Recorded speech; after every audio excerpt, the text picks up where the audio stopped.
20 जून 2025 रात के अंधेरे में ईरान की ज़मीन कांप उठी।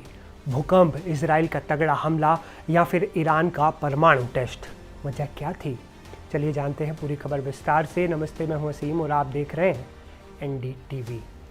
ईरान का सेमनान प्रांत, जहां ज़मीन के नीचे 10 किलोमीटर गहराई में हलचल हुई, क्या ये सिर्फ संयोग था या फिर परमाणु हथियारों का एक सीक्रेट टेस्ट? क्योंकि यही वो इलाका है जहां ईरान का मिसाइल और स्पेस प्रोग्राम छिपा है।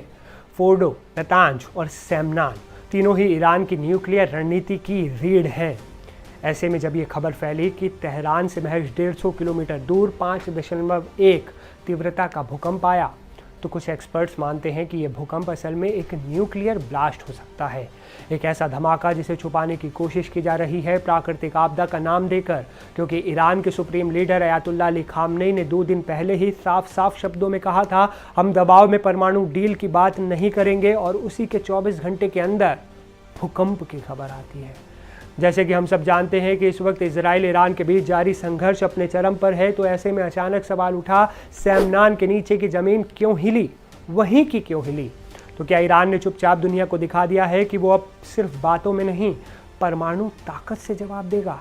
या फिर ये सिर्फ एक प्राकृतिक घटना थी जो एक संयोग बन गई युद्ध की टेंशन के बीच?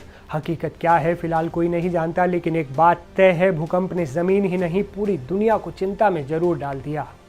हालांकि ईरानी समाचार एजेंसी इरना ने भूकंप की बात ही कही है। बताया जा रहा है कि ईरान में आमतौर पर हर साल कई भूकंप आते हैं। इंडिया टुडे की रिपोर्ट के मुताबिक US जियोलॉजिकल सर्वे और comprehensive nuclear test ban treaty organisation के एक्सपर्ट्स ने भी ईरान में न्यूक्लियर टेस्ट की अटकलों को खारिज किया है। इस बीच बात अगर ईरान और इजराइल के बीच चल रहे युद्ध की करें, तो इजराइल के प्रधानमंत्री बेंजामिन नेतन्याहू साफ शब्दों में पहले ही ऐलान कर चुके हैं कि जब तक खामनेई जिंदा है ये जंग खत्म नहीं होगी। पिछले 12 घंटों में इजराइल ने ईरान पर कई हमले किए हैं। इनमें ईरान के इस्फहान न्यूक्लियर साइट पर भी हमले की बात सामने आई है। ईरान की खुफिया एजेंसी के 3 सीनियर कमांडर समेत कुल 15 सैनिकों के मारे जाने की भी बात सामने आ रही है। इजराइल ने ईरान के सीनियर मिलिट्री कमांडर बहनाम शहरियारी को मार गिराया है। वो ईरान के IRGC की कुछ फोर्स की वेपन ट्रांसफर यूनिट के प्रमुख थे। इजरायली सेना के हवाई हमले में पश्चिमी ईरान में उनकी मौत हुई।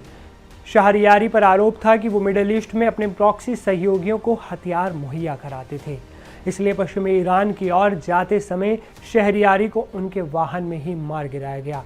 ये इलाका इसराइल से लगभग 1000 किलोमीटर दूर था। इसराइल का मैसेज क्लियर है, जब तक अपने दुश्मनों को ठिकाने नहीं लगा लेता तब तक चैन से नहीं बैठेगा।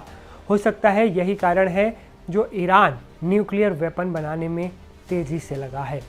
अब आप बताइए, आपको क्या लगता है, ईरान में जो भूकंप की खबर सामने आई थी, क्या उसका न्यूक्लियर टेस्टिंग से कुछ कनेक्शन हो सकता है, या फिर वो भूकंप ही था? नीचे कमेंट्स में बताएं अपनी राय। इस खबर में फ़िलहाल इतना ही। मिलते हैं अगले वीडियो में, तब तक के लिए अपना बहुत ध्यान रखें, सुरक्षित रहें। नमस्ते।